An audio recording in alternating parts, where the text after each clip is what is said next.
வணக்கம், ரெமி கிச்சனுக்கு உங்களை வரவேற்கிறேன். இன்றைக்கி நம்ம செய்ய போகிறது இட்லி தோசைக்கு சப்பாத்திக்கெல்லாம் சைட் டிஷ்ஷாக சாப்பிட்ற ஒரு தக்காளி கடப்பா. இது உருளைக்கிழங்கு போட்டு கருணக்கிழங்கு போட்டும் கும்பகோணம் தக்காளி கடப்பா, கும்பகோணம் கடப்பா செய்வாங்க. இது வெறும் தக்காளி மட்டும் போட்டு ஈஸியாக செய்கிறது. ரொம்ப ஈஸியானது, ஹெல்த்தியானது. எல்லாருமே ட்ரை பண்ணி பார்க்கலாம். எல்லாருக்கும் ரொம்ப பிடிக்கும். நீங்களும் வீட்டில் ட்ரை பண்ணி பாருங்கள். கடாயை முதல்ல சூடு பண்ணிக்கணும். அதில் நம்ம ஒரு 2 ஸ்பூன் எண்ணெயை விட்டுக்கணும். அதிகம் வேண்டாம், 2 ஸ்பூன் எண்ணெய் போதும். இந்த எண்ணெய் சூடாகும்போது நம்ம கொஞ்சம் கடுகு போட்டுக்கணும். கடுகு உளுத்தம்பருப்பு இருந்தாலும் பரவாயில்ல, போட்டுக்கலாம்.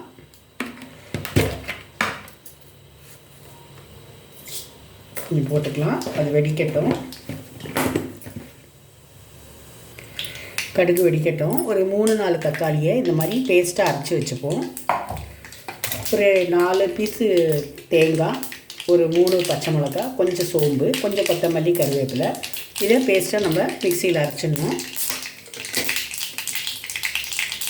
இந்த பச்சை மிளகா நம்ம வீட்டு செடியில் காய்ச்ச பச்சை மிளகா. இது நம்ம வீட்டு செடியில் காய்ச்சது.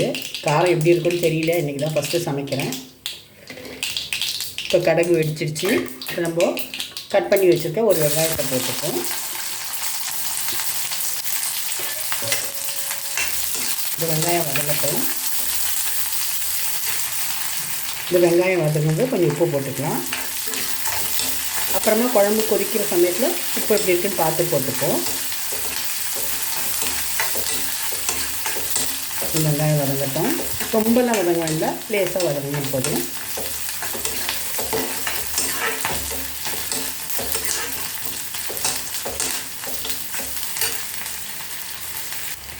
வெங்காயம் வதங்கும்போது கொஞ்சமாக மஞ்சள் பொடி போட்டுப்போம். இப்போ வெங்காயம் ஓரளவுக்கு வதங்கிடுச்சு. அரைச்சி வச்சுருக்க தக்காளி பேஸ்ட்டை போட்டுப்போம். இது நல்லா பச்சை வாசனை போகிற அளவுக்கு நல்லா கொதிக்கணும். இது நல்லா கொதிக்கட்டும். இது கொதிக்கிறதுக்குள்ளே நம்ம வச்சுருக்க இந்த தேங்காய், பச்சை மிளகா, சோம்பு, கொத்தமல்லி, கருவேப்பிலையை பேஸ்ட்டாக அரைச்சி வச்சுக்கணும்.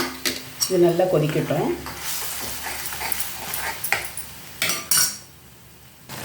இப்போ தக்காளி நல்லா குழைய வந்துடுச்சு, பச்சை வாசனை போயிடுச்சு. இப்போ நம்ம அரைச்சி வச்சுருக்க பேஸ்ட்டை அதில் போட்டுருவோம்.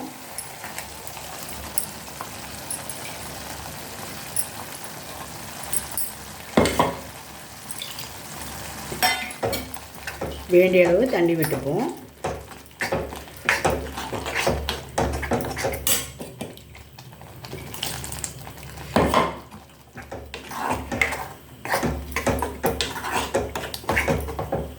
இன்னும் கொஞ்சம் தண்ணி விட்டுப்போம்.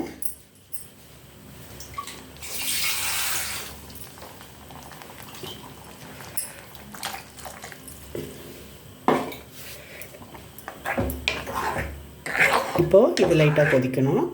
கொஞ்ச நேரம் கொதிக்கட்டும். இந்த டைமில் நம்ம உப்பு சரியாக இருக்கான்னு பார்த்துப்போம்.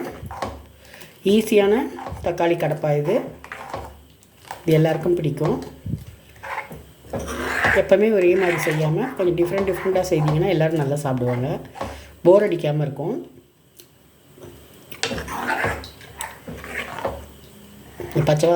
பச்சை மிளகாவோட வாசனைலாம் போகணும்.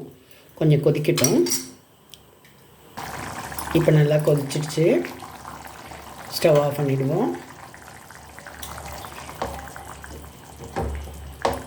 வேறு பவுலுக்கு மாற்றிப்போம். இந்த மாதிரி இருந்தால் நமக்கு இட்லி தோசைக்கு சாப்பிட கரெக்டாக இருக்கும். ரொம்ப திக்காகவும் இல்லாமல் ரொம்ப தண்ணியாகவும் இல்லாமல் இந்த மாதிரி பதத்தில் இருந்தால் கரெக்டாக இருக்கும்.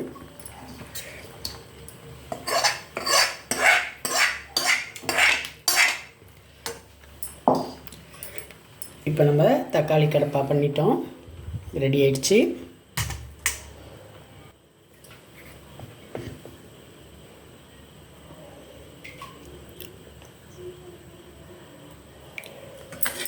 இந்த மாதிரி சாஃப்டான இட்லி பண்ணிவிட்டு இந்த மாதிரி தக்காளி கடப்பா பண்ணுங்கள். எல்லாருக்கும் ரொம்ப பிடிக்கும். ட்ரை பண்ணி பாருங்கள். எப்படி இருக்குன்னு ட்ரை பண்ணி பார்த்துட்டு எனக்கு கமெண்ட் பண்ணுங்கள். ரெமி கிச்சன் எல்லோரும் சப்ஸ்கிரைப் பண்ணுங்கள், லைக் பண்ணுங்கள், ஷேர் பண்ணுங்கள். தேங்க்யூ.